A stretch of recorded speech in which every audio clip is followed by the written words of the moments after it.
Well, how are you feeling? You got John Riggs here with the Xbox Series S. You know, it was interesting when I actually got this package on the box. It said, here is your Xbox Series Scarlet. And I was like, I didn't know the S stood for Scarlet. And I'm not sure what Scarlet stands for. I thought it was like some just code word, like Dolphin for GameCube, you know, something like that. But this is the box. I would just hold up the console, but it's plugged in right now, downloading a bunch of games, as it has been doing for the last 24 hours.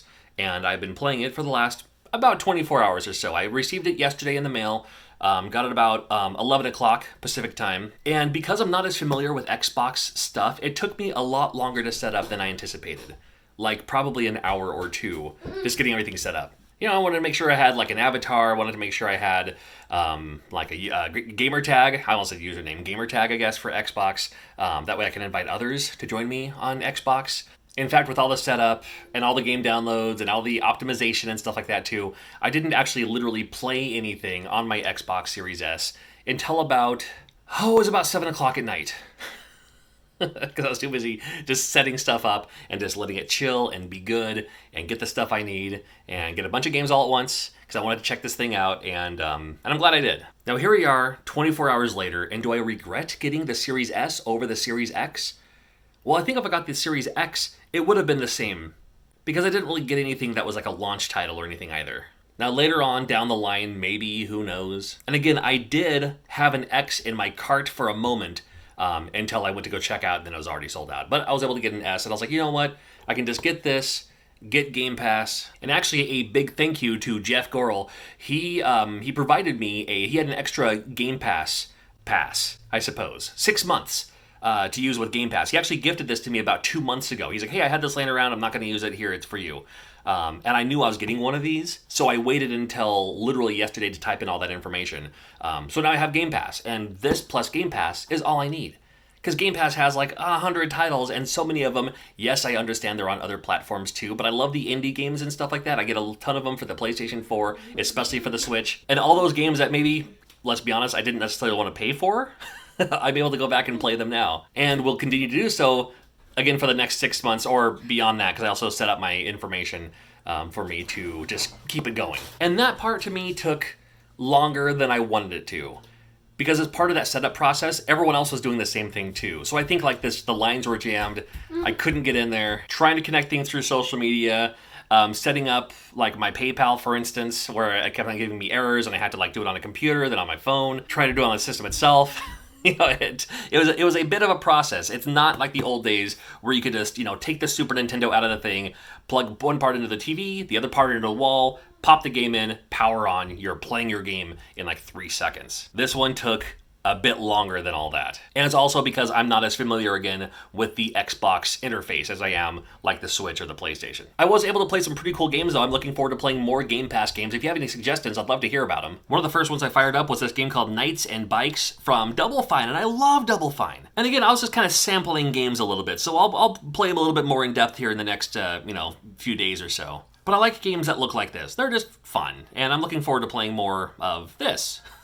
Which is just like kind of a fun adventure style, you know, just for fun game. I played a game called Carto, which again, another game, admittedly, I hadn't even heard of. And I like where this is going because you have to build your land. You have to build your map along the way. You find your little pieces of the map and you can attach them to the island that you're on. And it generates immediately. Gato Robo, a game I've heard a ton about. It's from Devolver.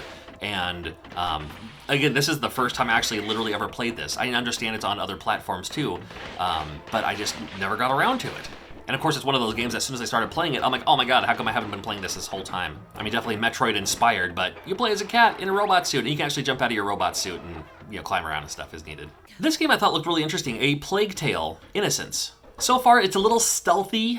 You are protecting your little brother. Your little brother has some kind of disease, but it's also maybe the answer to something. You know, the bad guys are trying to get to him, and you're trying to protect him. So far, I'm sure there's more action later on, but I'm cool with games like this. I think they're kind of fun. Lily and I were having a lot of fun playing Forza Horizon 4. Yep. I mean, never mind the missions. We were just driving around. It just looks cool to drive around. You know, I'll actually play some missions later on too, but I mean, it just looks fun. New Super Lucky's Tale was also available on Game Pass. This is a game, oddly enough, I have this on my Nintendo Switch, and I still have yet to play it on my Nintendo Switch. So I grabbed it along with some other games and just literally never got around to it. And of course, when I started playing this, through Game Pass. Why haven't I played this sooner? It's such a great action platformer, that 3D action platformer style. It's admittedly one of the best ones we've had probably in the last few years. And again, with over 100 other games. You see, I'm used to PlayStation Plus. That gives you like 2 games a month, download them or claim them, and then they're gone the next month and it'll be something else. This is the way to go. Because this is like, they're going to stay up there for a long, long, long time. And you get them, and you're good, man. The other thing I noticed is I already almost maxed out my storage space by downloading games. I understand I can get the SSD or the SDD, whatever that is, the extra storage drive. And that's fine, but I also don't mind just grabbing the games I need and then deleting them. I can always download them later if I want to play them again.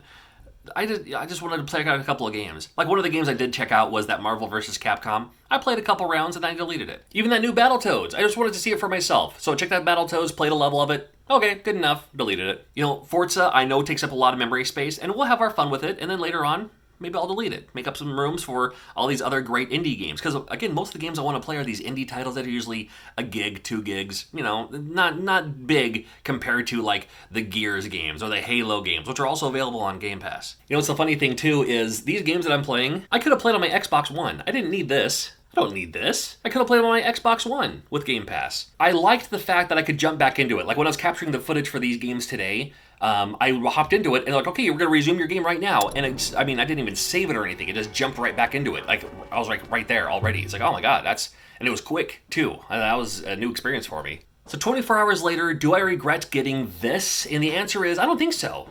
I'm glad I got this one. Actually, you know what's funny? I'm glad I got this one over the X. Because I don't think I'm going to get a whole lot of physical games. I can't get any physical games for this, obviously. But most of the Xbox exclusives, I'm not a huge disc collector anyway.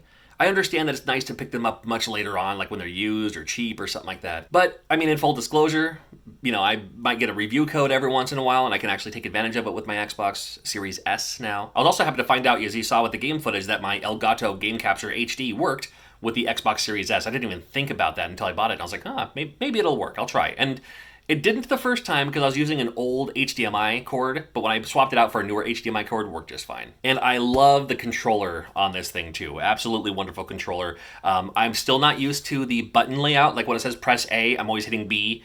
When it says, press X, I'm always hitting Y or something like that. So I'm still getting used to that part of it too. But I think the controller feels great. I love it. So I saved $200 by getting the S over the X. And I don't regret that decision at all. For me personally. Again, I'm just going to use this for Game Pass just to have that option. Most of my gaming, I'm sure, will be on the PlayStation 5, as I was always, a PlayStation gamer. And there was always the Nintendo Switch as well. I'm sure there's some great Game Pass games that I'm missing out on, so let me know what they are in the comments below, and I'll see you very soon.